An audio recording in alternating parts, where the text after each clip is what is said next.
the early 1930s, Americans received much of their news about life in the Soviet Union from Walter Duranty, the New York Times man in Moscow.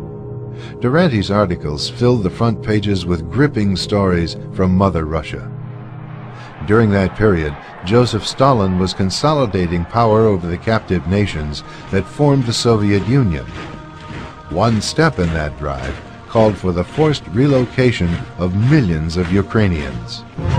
Observing these events on the scene was British journalist Malcolm Muggeridge. He witnessed the loading of thousands of Ukrainians into boxcars. They were being deported to barren regions of the Soviet Union. This program of Stalin's alone accounted for more than 1 million deaths.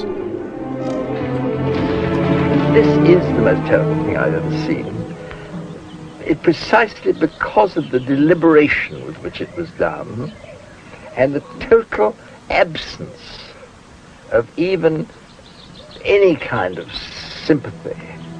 Duranty's articles in the New York Times sharply contradicted Muggeridge's reports. Duranty went out of his way to dismiss them as bunk or sheer absurdity.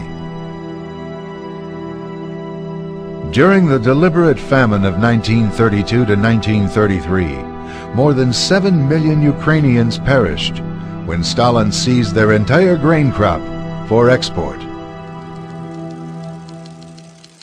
Still in a March 1933 article, Duranty insisted there is no actual starvation or deaths from starvation, but there is widespread mortality from diseases due to malnutrition. That was when his reporting was particularly disgraceful, because he denied that there was any famine.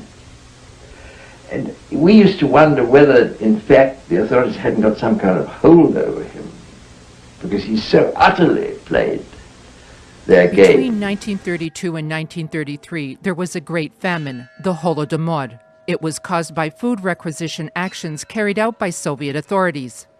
Families died, villages died, and whole regions were wasted. Ukraine became a death trap for millions of children and adults. People were absolutely forbidden to talk about it. Doing so was considered to be slandering the Soviet regime and was punished severely. During the famine, people ate grass, dock, roots, anything that might be edible.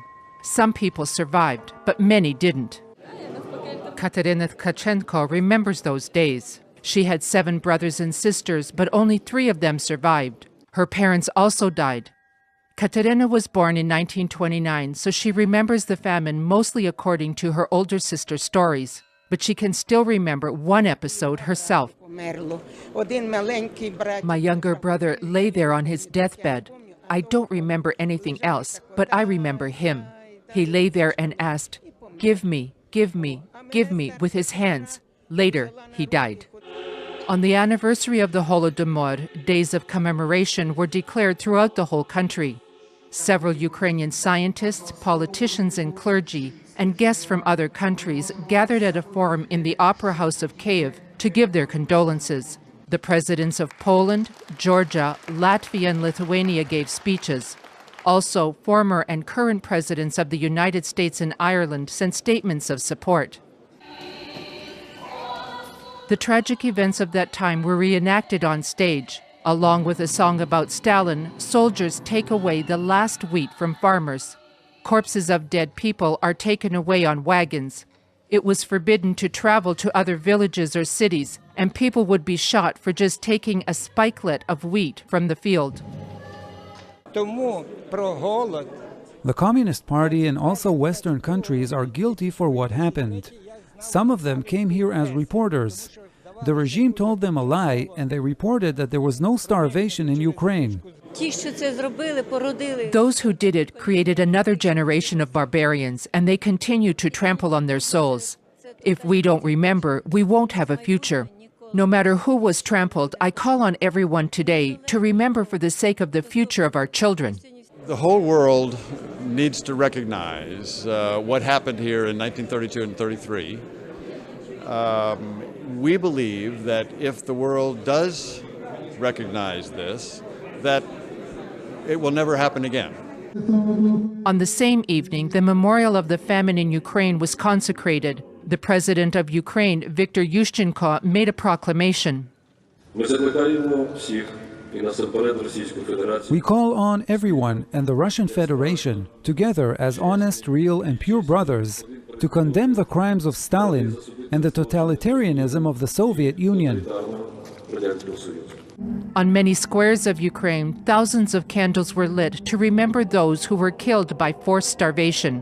At the moment, 14 parliaments of countries around the world have recognized the famine of 1932 to 1933 to be a genocide of the Ukrainian nation. Батько не йшов в колгосп, хотів жити самостійно. Що твоє, то моє. Бачите? Так вчила совєтська власть московська. І забрали все, що ми мали тільки. Навіть таку мали землянку, і там вибрали все, що мали. І тоді голодом морили, бо хотіли, щоб йшли до колгоспу люди робити. Жили по садках, вже як народилися весною, знаєте, такі яблучка, то ми лазили, як ото обізяни обривали і з листям їли. Не було. The Russian take everything from our home. They come in and they look all over on the ground in different places, wherever, so we don't have no piece of food. Даже мама борщ зварила, і той витягли із печі і з'їли.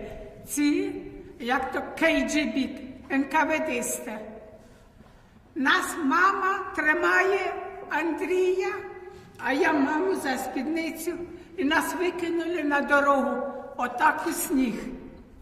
І замкнули хату. Тата вже нема, повезли тата. Big stomach, пахвілек, всі ті, що вмирали, то переважно розплющені очі мали страшні. Мої ті ровесниці, що ходили зі мною до школи. 40 учнів я мав, молодий, але я любив дітей. Любив так, як і своїх дітей. І діти були такі хороші українські, що я вам скажу, вони мені вважаються і зараз, бо вони всі померли з голоду. It was a planned liquidation of Ukrainian people. They wanted to liquidate the source of supply of intellectuals. Націоналізації землі на базі юридичного акту Російської Федерації, і українська земля стала власністю Російської Федерації. І тому ми непотрібний елемент стали. І вони з нами як непотрібним елементом розпоряджались так, як вони хотіли. Ну, нема зерна, все забрали, нема нічого.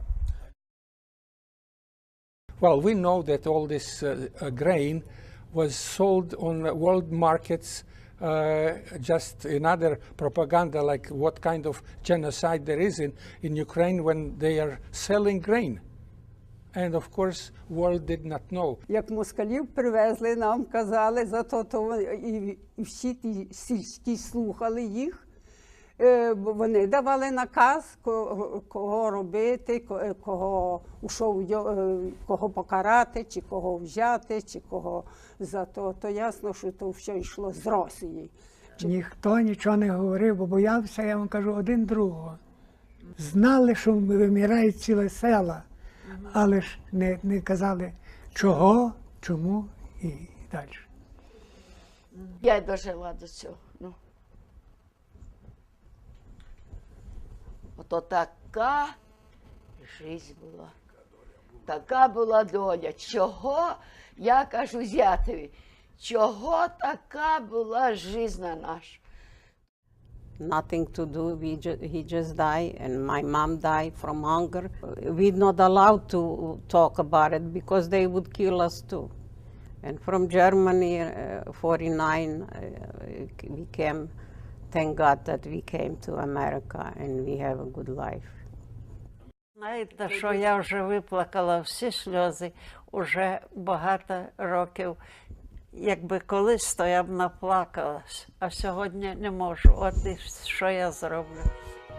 This is really unbelievable what they did to our Ukrainian people and all over Ukrainian. I wish all the world know what Russia does to us. Thank you.